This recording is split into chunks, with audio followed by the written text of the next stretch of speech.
Hi guys, मेरा नाम जगदीश है। आप देख रहे हैं दी कोडिंग बॉक्स। लास्ट क्लास में हमने अपेंड क्वेरी को डिटेल में कवर किया था। जो आज की क्लास है इसमें हम एमएस एक्सेस के अंदर मेक टेबल क्वेरी को डिटेल में कवर करेंगे। इस क्लास में हम जानेंगे कि मेक टेबल क्वेरी क्या होती है, इसको कैसे यूज़ किया जाता है, किस किस सिचुएशन में इसका सबसे ज़्यादा यूज़ होता है।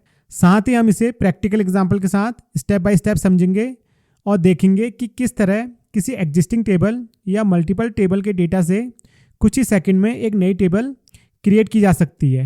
इसके अलावा हम रियल लाइफ एग्जांपल के साथ समझेंगे कि reporting, data analysis, monthly record जैसी सिचुएशन में मेक टेबल क्वेरी का यूज़ किस तरह से किया जाता है। तो बिना किसी डिले के आज की क्लास को स्टार्ट करते हैं।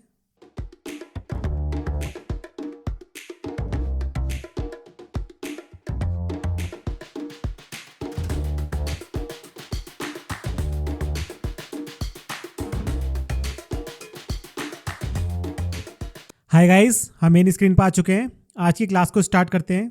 आज की क्लास में हम मेक टेबल क्वेरी के बारे में डिटेल में डिस्कस करेंगे। मेक टेबल क्वेरी का यूज़ हम किसी एग्जिस्टिंग टेबल या क्वेरी के डेटा से एक नई टेबल बनाने के लिए हम मेक टेबल क्वेरी का यूज़ करते हैं। एक क्वेश्चन हमेशा रहता है कि मेक टेबल क्वेरी और अपेंड क्वेरी में क्या डिफरेंस होता है।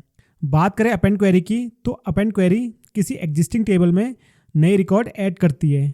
वहीं बात करें मेक टेबल क्वेरी की, तो ये एक नई टेबल क्रिएट करती है। तो कुछ डिफरेंस थे मेक क्वेरी टेबल और अपेंड क्वेरी के बीच में। अब इसे हम प्रैक्टिकली देखते हैं। उसके लिए हम सबसे पहले एक टेबल को क्रिएट करते हैं। यहाँ पर क्रिएट टैब पे गए और टेबल डिज़ाइन पे क्लिक कर दिया। सबसे पहले हम एक टेबल बनाते हैं EMP नेम से। यहाँ पर दे दिया EMP ID, जिसका डेटा टाइप नंबर टाइप होगा। ई नेम, इसको हम शॉर्ट टैक्स ले लेते हैं। सैलरी हमने करेंसी में ले ली। उसके बाद सिटी को भी हमने शॉर्ट टैक्स ले लिया। और लास्ट में डिपार्टमेंट आईडी को हमने नंबर फॉर्म में ले लिया। यहाँ पर EMP ID को सिलेक्ट करेंगे और इसमें प्राइमरी की का यूज़ करेंगे। अब कंट्रोल ऐसे टेबल को सेव करेंगे और यहाँ पर नेम दे देंगे एम्प्लॉय टेबल। अब यहाँ पर हम डेटा एंटर करते हैं। 101 रोहित, सैलरी दे दी 25,000, सिटी दी नोएडा और यहाँ पर डिपार्टमेंट ID दी 1। इसी तरह से हम और भी रिकॉर्ड एंटर करते हैं।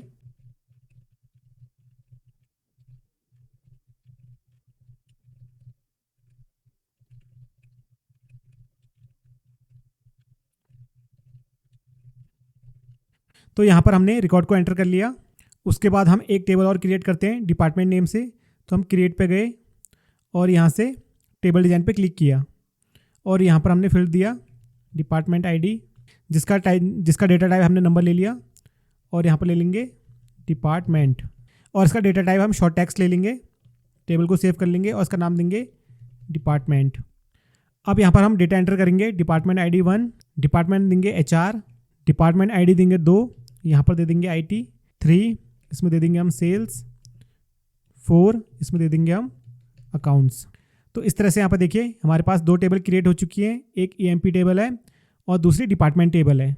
अब यहाँ पर हमने क्या करना है, जिस भी एम्प्लॉय की सिटी नोएडा है उनकी एक नई टेबल क्रिएट हो जाए। तो उसके लिए हम क्या करेंगे, सबसे पहले क्रिएट टैब पर जाएंगे और यहाँ से हम क्वेरी डिज़ाइन पर क्लिक करेंगे। उसके बाद यहाँ से हमने एम्प्लॉय टेबल को ले लिया और यहाँ से जितने भी फील्ड हैं सभी को ऐड कर लिया। अब यहाँ पर देखिए जो सिटी वाला फील्ड है इसके क्राइटेरिया में हमने दिया नोएडा। तो जो हमें टेबल क्रिएट करनी है वो सिर्फ नोएडा सिटी वाले एम्प्लॉय की करनी है। उसके बाद क्वेरी टाइप में हम यहाँ पर मेक टेबल को सिलेक्ट कर लेंगे। अब यहाँ पर मेक टेबल का डायलॉग बॉक्स ओपन हो चुका है। अब यहाँ पर देखिए टेबल नेम, हमें जिस नेम से टेबल बनानी है वो नेम हम यहाँ पर देंगे। हम यहाँ पर नेम देंगे एम्प्लॉय नोएडा। अब यहाँ पर दो ऑप्शंस आते हैं, एक आता है करंट डेटाबेस, एक आता है अनदर डेटाबेस। तो आपको टेबल कहाँ क्रिएट करनी है वो ऑप्शन यहाँ से आप चूज़ कर सकते हैं। हमें करंट डेटाबेस में करनी है, इसलिए हमने यहाँ पर करंट डेटाबेस को सिलेक्ट किया और यहाँ पर ओके कर दिया। इसके बाद हम रन पर क्लिक करेंगे और यहाँ पर यस कर देंगे। तो यहाँ पर देखिए एम्प्लॉय नोएडा नाम से एक टेबल बन के आ चुकी है। इस पर डबल क्लिक करेंगे तो इसके अंदर आप देखोगे एम्प्लॉय ID है, ई नेम है, सैलरी है, सिटी है, डिपार्टमेंट ID है और यहाँ पर जो सिटी है वो नोएडा है, क्योंकि हमने क्राइटेरिया में दिया था कि जिसकी भी सिटी नोएडा हो उसका रिकॉर्ड हमें चाहिए। तो इस तरह से आप मेक टेबल क्वेरी का यूज़ कर सकते हैं। हम एक और एग्जांपल देखते हैं जहाँ पर हम दो टेबल का यूज़ करके एक नई टेबल क्रिएट करेंगे। यहाँ पर देखिए एक एम्प्लॉय टेबल है और दूसरी डिपार्टमेंट टेबल है, ठीक है। अब हमें इन दोनों टेबल का यूज़ करके एक नई टेबल क्रिएट करनी है। तो उसके लिए हम क्या करेंगे, सबसे पहले डेटाबेस टूल पर जाएंगे, रिलेशनशिप पर जाएंगे और इन दोनों टेबल के बीच में रिलेशनशिप क्रिएट करेंगे। तो यहाँ से हमने एम्प्लॉय टेबल ले ली और यहाँ से डिपार्टमेंट टेबल भी ले ली। अब इन दोनों में रिलेशनशिप कैसे बनेगा, एम्प्लॉय आईडी में भी डिपार्टमेंट आईडी है और डिपार्टमेंट में भी डिपार्टमेंट आईडी है। तो इसको इस तरह से हम ड्रैग करके यहाँ पर ड्रॉप कर देंगे, क्रिएट कर देंगे। तो इन दोनों टेबल के बीच में रिलेशनशिप बन चुका है। ठीक है, उसके बाद हम क्रिएट टैब पर जाएंगे और यहाँ से क्वेरी डिजाइन पे जाएंगे और यहाँ से हमने डिपार्टमेंट और एम्प्लॉय टेबल को सिलेक्ट कर लिया। अब हमें जो फील्ड चाहिए वो फील्ड हम ऐड कर लेंगे। हमें एम्प्लॉय आईडी चाहिए, ई नेम चाहिए, सैलरी चाहिए, सिटी चाहिए, डिपार्टमेंट आईडी चाहिए और डिपार्टमेंट वाली टेबल से डिपार्टमेंट का नेम चाहिए। अगर यहाँ पर आपको कोई भी क्राइटेरिया यूज़ करना है तो आप कर सकते हैं। अभी हम कोई भी क्राइटेरिया यूज़ नहीं करेंगे, हमें पूरे रिकॉर्ड चाहिए, तो इसलिए हमने यहाँ पर कोई भी क्राइटेरिया नहीं दिया। इसके बाद हम मेक टेबल पर क्लिक करेंगे और यहाँ पर टेबल का नाम दे देंगे जिस नाम से हमें टेबल क्रिएट करनी है। तो हमने यहाँ पर दिया एम्प्लॉय डिटेल्स। तो यहाँ पर हमने जो टेबल का नाम दिया है वो है एम्प्लॉय डिटेल्स। यहाँ पर ओके कर देंगे। इसके बाद यहाँ पर रन पर क्लिक करेंगे और यस कर देंगे। तो यहाँ पर देखिए एम्प्लॉय डिटेल नाम से एक टेबल बन के आ चुकी है। इसमें डबल क्लिक किया तो यहाँ पर देखिए एम्प्लॉय आईडी फील्ड है, ई नेम फील्ड है, सैलरी, सिटी, डिपार्टमेंट आईडी और डिपार्टमेंट। तो इस तरह से हम मल्टीपल टेबल का यूज़ करके एक सिंगल टेबल भी क्रिएट कर सकते हैं। हम एक और एग्जांपल देखते हैं। फिर से क्रिएट टैब पे गए और टेबल डिज़ाइन पे क्लिक किया। अब यहाँ से हम एक नई टेबल क्रिएट करते हैं। हमने यहाँ पर दिया ऑर्डर आईडी जो कि नंबर टाइप ले लिया, उसके बाद दिया कस्टमर और यहाँ पर डेटा टाइप ले लिया शॉर्ट टेक्स्ट। उसके बाद यहाँ पर दिया प्रोडक्ट और इसको भी शॉर्ट टेक्स्ट ले लिया और यहाँ पर दिया ऑर्डर डेट और यहाँ पर जो डेटा टाइप लिया डेट एंड टाइम ले लिया। उसके बाद जो ऑर्डर आईडी है उसमें प्राइमरी की का यूज़ किया और टेबल को सेव कर दिया। टेबल का नाम दिया हमने यहाँ पर ऑर्डर टेबल। यहाँ पर देखिए ऑर्डर टेबल बन के आ चुकी है। अब हम इसमें रिकॉर्ड एंटर करते हैं 101। कस्टमर का नाम दे दिया रोहित, प्रोडक्ट दे दिया लैपटॉप। अब यहाँ पर हम डेट देंगे 1 जनवरी 2026। इसी तरह से हम और भी रिकॉर्ड इसमें एंटर करेंगे।